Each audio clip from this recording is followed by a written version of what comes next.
Стоять! Давайте.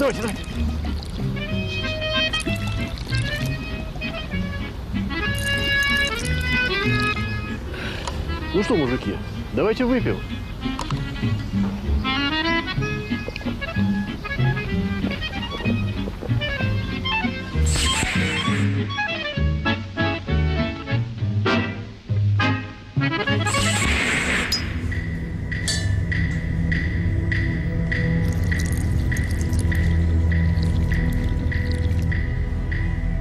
В Национальном научном центре наркологии проводится эксперимент. На людях. Его участниками не отказались бы стать 90% россиян. Но повезло только 3. Решился.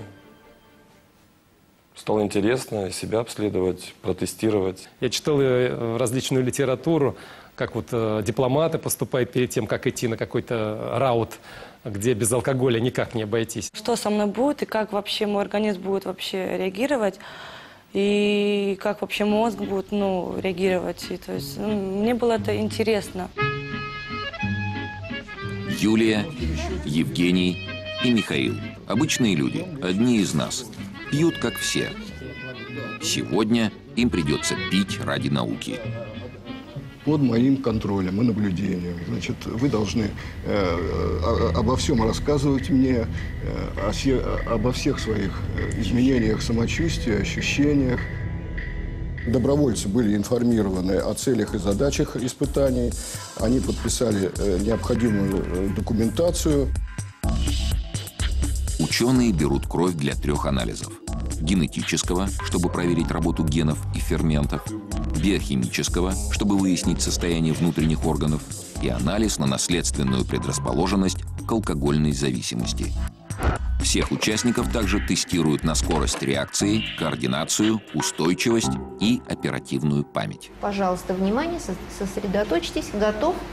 Готов. Начинаем. Хорошо. Физическое состояние их хорошее. Ограничений никаких для участия в испытаниях нет. В ближайшие 3 часа Юлия, Евгений и Михаил будут пить вино, виски и водку.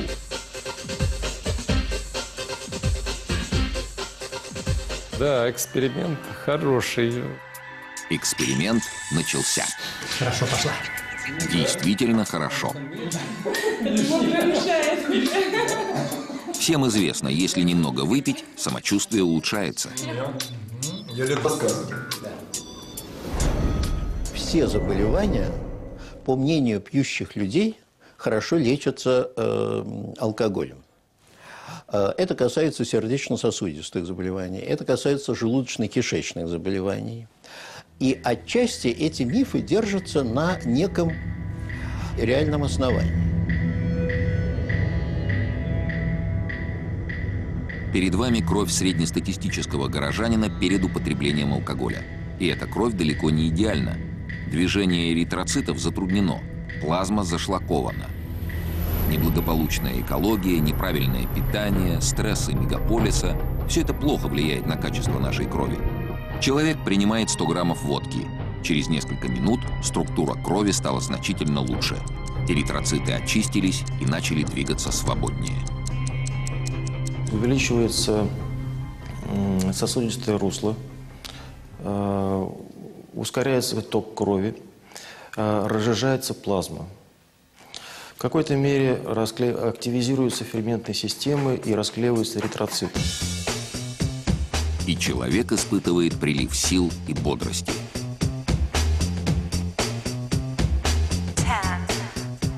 Выпить немного спиртного – это так приятно.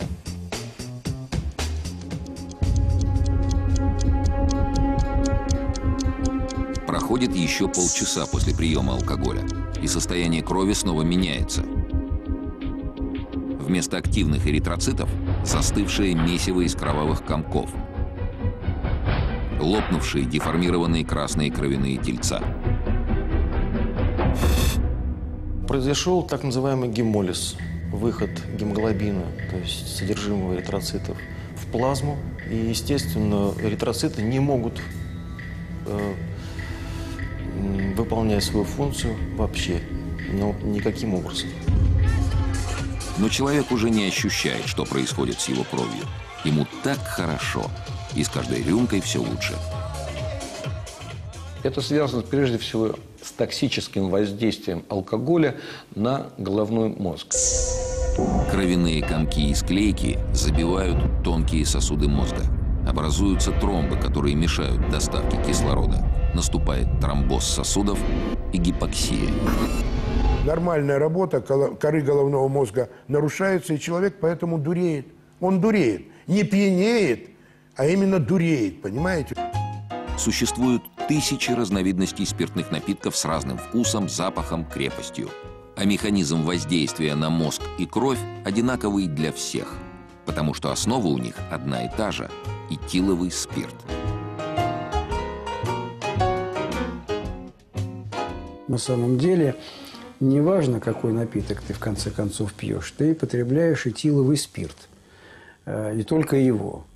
А напиток – это форма, способ транспортировки этилового спирта в организм. Этиловый спирт или этанол в чистом виде – это яд общепоражающего действия.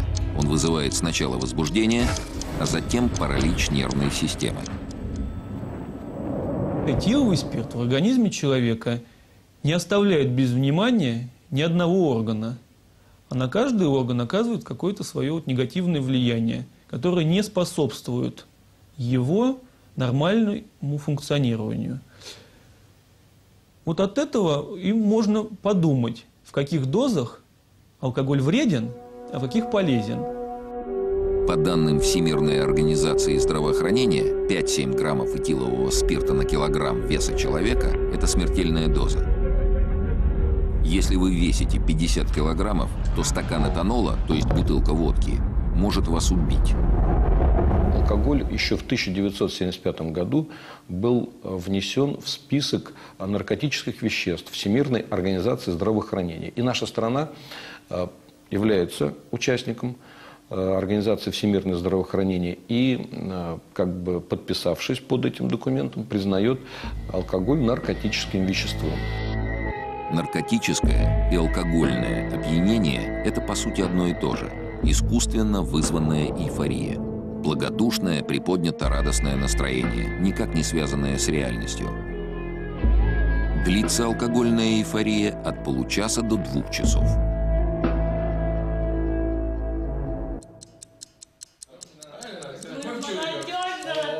Мороз, мороз, не мороз меня. Алкогольная эйфория наступила у всех участников эксперимента. Алкоголь блокирует лобные доли головного мозга, которые отвечают за самокритику и самоконтроль. Вы видите, они вот тянутся к женщине, ее пытаются обнять и совершают, в общем, те действия, которые они бы не совершали в более трезвом состоянии. Резко меняется самооценка, становится чрезвычайно завышенной. Человек в таком состоянии уверен. Он красивый, привлекательный, остроумный. Женечка! За эйфорию человек расплачивается в первую очередь здоровьем собственного мозга. Эксперимент удался. Длительная гипоксия приводит к тому, что нейроны начинают в массовом порядке отмирать. Эффект алкогольного опьянения возникает за счет того, что происходит разрушение клеток головного мозга.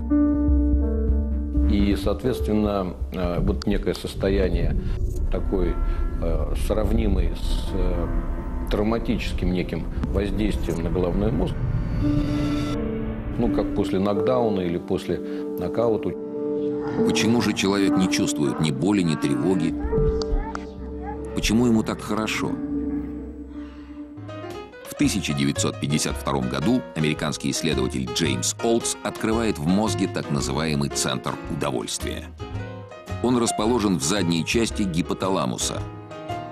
В этот центр подопытной крысе вживляется электрод.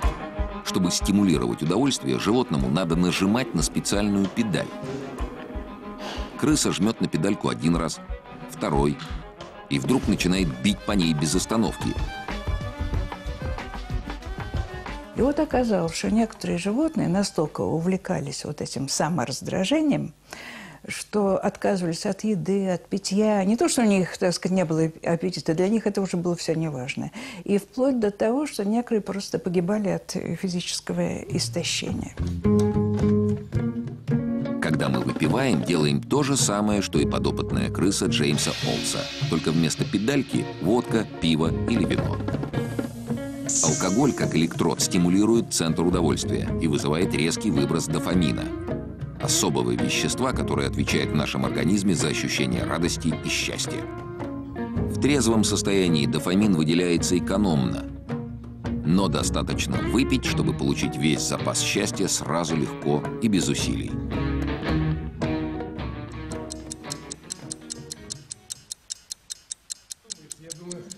Я выпила, еще раз предлагаю.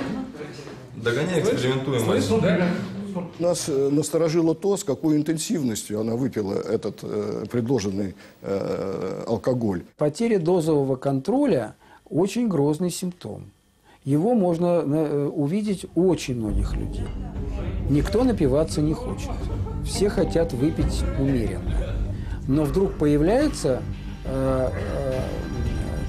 то, что ты незаметно для себя выпил гораздо больше, чем ты хотел выпить. Держи себя в руках. Обычно этот симптом проявляется у людей, которые пьют регулярно 2-3 года. Участница эксперимента Юлия, по собственному признанию, пьет редко. Это доказал тот факт, что у девушки сработал рвотный рефлекс. Но почему малопьющая Юля не смогла себя контролировать? Разгадка в ее наследственности. Юлия склонна к алкогольной зависимости с рождения. Это роковое наследство от пьющих родителей. Ну, отец сейчас более-менее, но вот мама очень сильно стала пить. Если кто-то из родителей, бабушек, дедушек пили, вы в зоне риска. Пьющие губят не только свою жизнь, но и генный материал, который передают потомкам.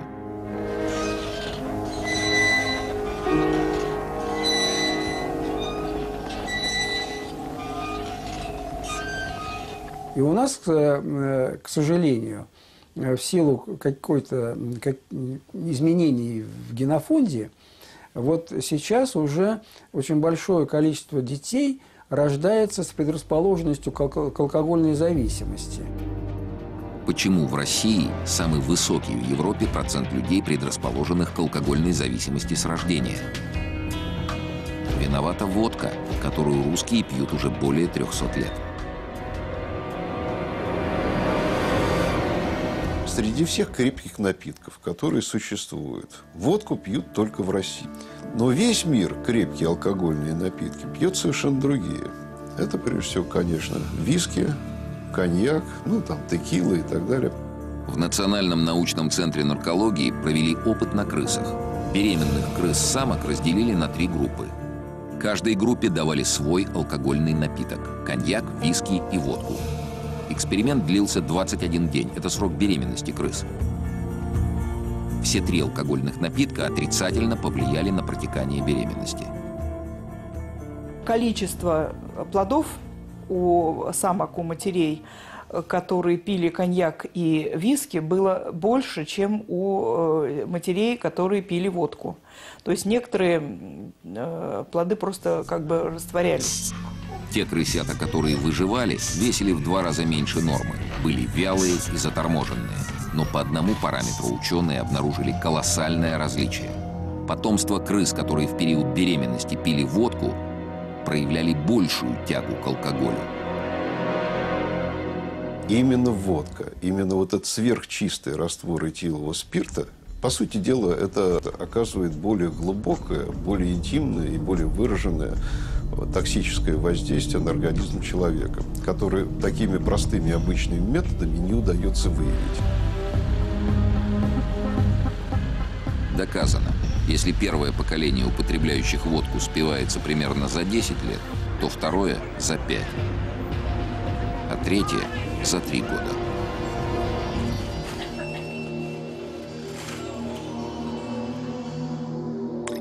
Однако это не значит, что виски и коньяк безопасны. Любители этих напитков очень быстро становятся пациентами нейрохирургов и кардиологов. У них за 2-3 года развивается артериальная гипертония, алкогольная болезнь сердца, нейропатия и нарушение мозгового кровообращения. Но на наши гены повлияли не только крепкие напитки. Недавно ученые сделали сенсационное открытие. У россиян был обнаружен так называемый азиатский ген. Этим термином называют целый набор генов, при котором человек плохо переносит или совсем не переносит алкоголь. По сути дела, малейшая доза алкоголя у таких людей вызывает не опьянение, а жесточайшее отравление. Есть народы, которые веками пили и делали вино. Итальянцы, испанцы, французы. И веками у них складывалась мощная генетическая защита. Алкоголь в их организме быстро расщепляется и нейтрализуется. За это отвечают специальные ферменты. Что для итальянца хорошо, то японцу смерть. В буквальном смысле. В организме азиата могут вовсе отсутствовать ферменты, которые нейтрализуют и выводят из организма алкогольный яд. Раньше ученые считали, что такой набор генов и ферментов характерен только для азиатов. Отсюда и название «азиатский». На самом деле генетическая непереносимость алкоголя есть у многих народов. Вот почему алкоголем были уничтожены индейцы в Америке. Вот почему алкоголем уничтожены десятки малых народов Сибири, Севера, Дальнего Востока. Оказалось, что значительная часть россиян тоже обладает азиатским геном. Распространенность этих генов российской популяции четко отражает наше срединное географическое, промежуточное географическое положение между Азией и Западной Европой. Вот только тип употребления спиртного у нас не промежуточный. Пьем мы гораздо больше жителей Азии и Европы вместе взятых.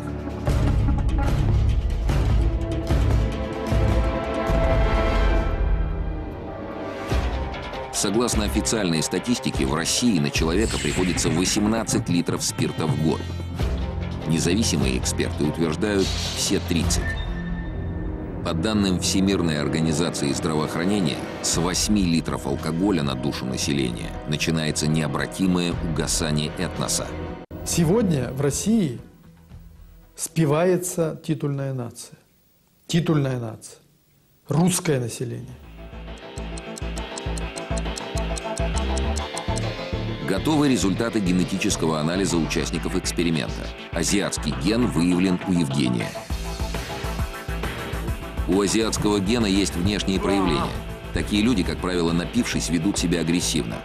Даже от рюмки водки они возбуждаются и долго не могут успокоиться. Мы видим, что у Жени четко проявились агрессивные черты характера. Жать мне куда? Вот тебе мышку. Заткнись, дрянь.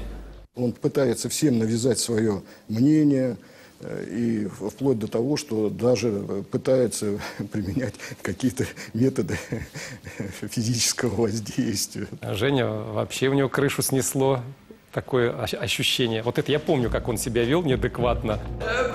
Биохимический анализ крови Евгения выявил проблемы с печенью, желудочно-кишечным трактом и сердцем. И еще у Евгения врачи обнаружили первые симптомы алкогольного заболевания. Почти ничего не помню, что было.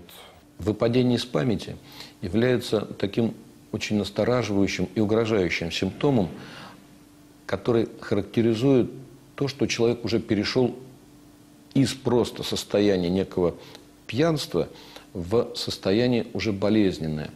А именно выпадение из памяти является симптомом уже алкоголизма и характеризует начальные стадии этого заболевания. Вывод ученых однозначен. Алкоголь для Евгения противопоказан, даже в малых дозах.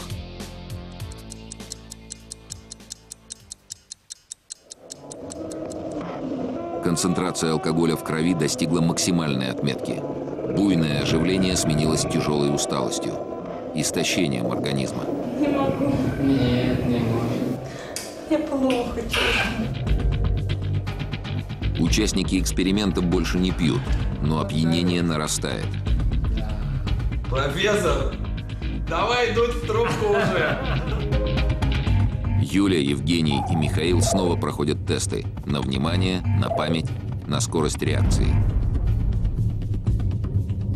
Результаты тестов у всех наших подопечных, у всех наших испытуемых сугубо отрицательные. Помню, что надо было запомнить несколько ноликов, квадратиков, как они были, в какой последовательности. И я помню, смотрю, и хочется запомнить, и не запоминается. Результаты тестов не пугают, потому что кажутся временными. Протрезвею, и все пройдет. Это главный миф, связанный с алкоголем.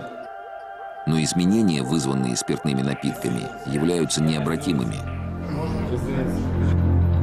Так выглядит мозг человека, который систематически пил 10 лет. Врачи называют его мозг сморщенным. Он колоссально уменьшен в объеме. В нем выпадают целые фрагменты. За время нашего эксперимента в головном мозгу Юлии, Евгения и Михаила от алкоголя погибло несколько тысяч нейронов. Во время следующего застолья погибнет еще столько же. А вместе с ними уйдут память, интеллект, эмоции. Погибшие нейроны не восстанавливаются. Участники эксперимента отправились домой, спать. Но эксперимент еще не закончен. Ближайшие сутки самые тяжелые для организма. Ему предстоит переработать ядовитые продукты распада алкоголя. Например, ацетальдегид. Вспомните дух перегара от выпившего человека. Это запах ацетальдегида. Он начинает выделяться уже во рту, как только спиртное соприкасается со слизистой. Больше всего его образуется в печени. Ацетальдегид – это высокотоксичный яд. Ацетальдегид разжижает защитную оболочку клетки и проникает внутрь клеточных мембран. Нарушаются обменные процессы. Потому что он внедряется в клетку, он попадает в ядро клетки, он попадает на ДНК и начинает вызывать изменения в ДНК клеток. Результат – появление атипичных клеток в организме, опухолевых клеток. Причиной развития рака может стать не только крепкое спиртное, как считалось раньше. В 2008 году американские онкологи установили, что рак поджелудочной железы вызывает напиток, который многие и алкоголем-то не считают. Это пиво. Пиво, наверное, уже кто-то возвел в ранг безалкогольных напитков и пьют совершенно спокойно, как жидкость для утоления жажды. По статистике, каждый житель нашей страны в течение года выпивает почти 60 литров пива. Этот показатель стремительно растет, а главное – молодеет. Хорошего пива можно выпить литров 5-6 без проблем. Ну, за день я имею в виду. Под хорошую закуску. Я могу выпить 8 литров за день, ну, может, даже больше. Одна бутылка светлого пива, да, это 50 грамм водки. 2 бутылки пива – это полстакана водки.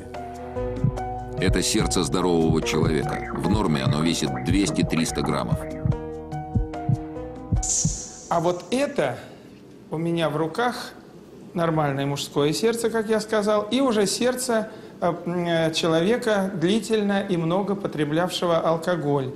Это огромное сердце, его иногда называют бычьим сердцем. А при этом, как патология, этот процесс называется алкогольная кардиомиопатия. Сердце увеличивается в размерах, перестает эффективно сокращаться, на этом фоне появляются отеки. Вот. Но в действительности сам по себе алкоголь он не просто вызывает заболевания, он изменяет физиологию всего организма. Доказано, среди мужчин, систематически употребляющих алкоголь, сердечно-сосудистые заболевания встречаются в 22 раза чаще, чем у непьющих людей. Человек ощущает, у него, например, тяжесть за грудиной, да, какие-то покалывания или нарушение ритма. Человек начинает ощущать сердцебиение или его неравномерные биения. Ну, кто из нас на это внимание обращает? Возможно, в этом виноват один из компонентов пива – хмель. Хмель придает напитку специфический горьковатый привкус. А еще содержит фитоэстрогены, растительный аналог гормона эстроген. Эстроген – женский половой гормон. В сутки в организме здоровой женщины вырабатывается примерно 0,3 мг эстрогена. Половина крупинки сахара. Но этого количества вполне достаточно, чтобы женщина оставалась женщиной. Содержание фитоэстрогенов в 1 литре пива в 100 раз больше, до 36 миллиграммов. От переизбытка этого гормона у женщины начинаются тяжелые эндокринные нарушения. Чем раньше девушка приобщается к пиву, тем меньше у нее шансов родить ребенка. Пиво, по мнению ученых, одна из причин бесплодия. У мужчин пивной фитоэстроген подавляет выработку тестостерона. Начинают доминировать женские гормоны. У любителя пива со временем растет живот, набухают грудные железы. По женскому типу на бедрах и талии откладывается жир. Мышечная масса резко снижается. С виду пока мужчина, а биологически уже наполовину женщина. У него пропадает мужество в характере, он все боится, опасается. У него пропадает интерес к женщинам. 15-17 лет попил пиво, обеспечена импотенция. По мнению наркологов, именно пиво становится стартовой площадкой на пути к болезненной зависимости от алкоголя.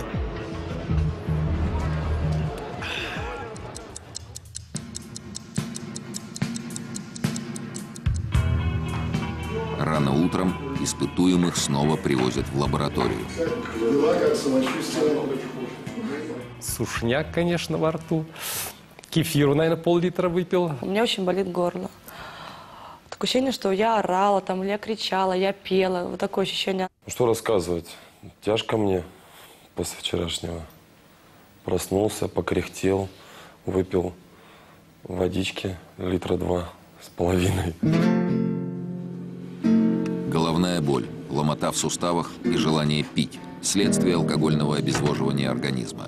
Чтобы вывести ядовитые продукты распада этилового спирта, печени нужны не только специальные ферменты, но и много воды. Поэтому она вытягивает влагу из других органов. Психофизическое состояние человека на утро после употребления спиртного – это состояние больного после тяжелого отравления. Значит, во-первых, повышенная частота сердечных сокращений. Во-вторых, экстрасистолия. В-третьих, повышенное артериальное давление. В-четвертых, так скажем, неважное самочувствие, сознание и так далее. На этом фоне все что угодно может произойти. Приборы уже не фиксируют наличие алкоголя, но это не означает, что с организмом все нормально. Ученые снова тестируют Юлию, Евгения и Михаила.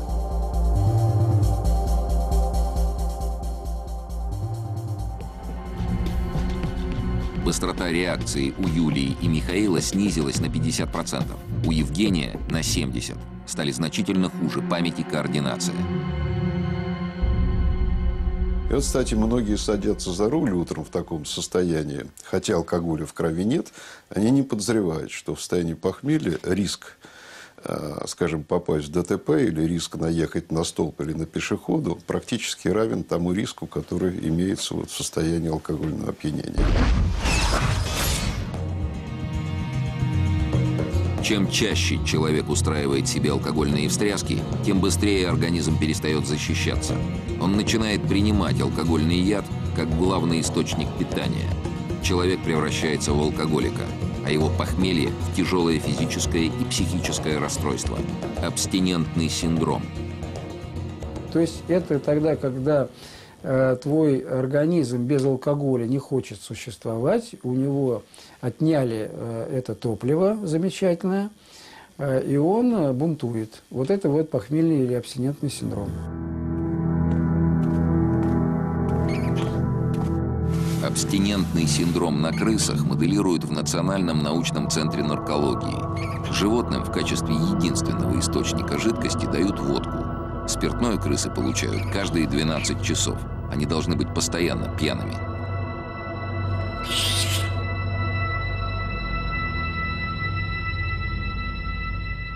Опьянение у крысы проявляется примерно так же, как у людей.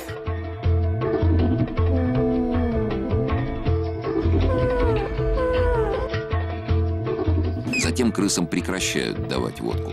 Когда алкоголь выводится из крови, у животных начинается тяжелейшее похмелье. Крыс трясет мелкой дрожью, глаза наливаются кровью, их раздражают любые звуки. Мышцы напряжены как камень, животные замирают в одной позе и стоят так часами. Высшая степень проявления абстинентного синдрома – это судороги. Вот в белой горячке, в состоянии тяжелого похмелья у людей они тоже наблюдаются. Это очень тяжелое состояние, и не так легко их вывести человека из этого состояния, и при этом иногда может наблюдаться смерть. Также и у крыс. Вывести из состояния абстиненции крыс удается только на 7-е сутки, а иногда не удается вовсе. Из 10 подопытных животных 4 погибли. Безумно жаль этих животных, но человека еще жальче, поэтому приходится работать на животных.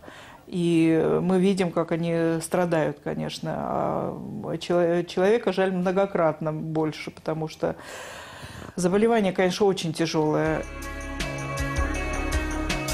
В бытовом представлении алкоголики – это асоциальные личности, потерявшие человеческий облик.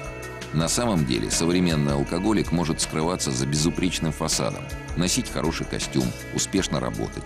И еще, он очень молод. 33. Это вот такой средний возраст, в котором люди обращаются за помощью к наркологу, имея уже 2-ю стадию заболевания. Путь от успешного человека до спившегося бомжа значительно короче, чем мы привыкли считать. Чтобы превратиться в такого же, мужчине достаточно 5, максимум 7 лет, женщине 2-3 года.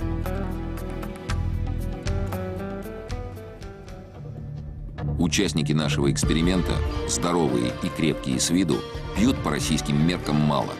Никому в голову не приходилось считать их находящимися в группе риска. Эксперимент со спиртным начинался для них как забавное приключение, а закончился неутешительными выводами ученых. И Евгению, и Юлии, и Михаилу алкоголь из жизни необходимо исключить. Никакого желания у меня теперь на месяц хватит, как говорится, никакого желания употреблять. Я, наверное, буду выпивать, но я стараюсь сейчас уменьшать это. Вот я, наверное, взрослею, умнею. Теперь я понимаю, что вот мне это не нужно и вообще. Поэтому я обязательно на себя со стороны посмотрю. Я понимаю, мне будет страшно и стыдно, но это нужно сделать, чтобы понять. По данным Всемирной организации здравоохранения, алкоголь как причина смерти занимает в мире 3-е место после рака и сердечно-сосудистых заболеваний. Впрочем, и к раку, и к болезням сердца спиртное имеет самое прямое отношение. Более 75 тысяч смертей в 2007 году. 75 тысяч.